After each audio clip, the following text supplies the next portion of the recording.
অতি গুরুত্বপূর্ণ 5টা আমলের কথা বলবো ইনশাআল্লাহ। কয়টা আমল? 5টা আমলের কথা বলবো জীবনের তরে।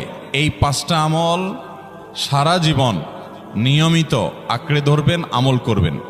নাম্বার 1, সবচেয়ে বেশি যেটা করতে হবে পরিমাণে, জুমার দিন, জুমার রাত, বৃহস্পতিবার সন্ধ্যা থেকে নিয়ে শুক্রবার সন্ধ্যার আগ পর্যন্ত পরিমাণে সবচেয়ে বেশি করতে হবে যে আমলটা, সেটা হলো দুরূদ শরীফের আমল।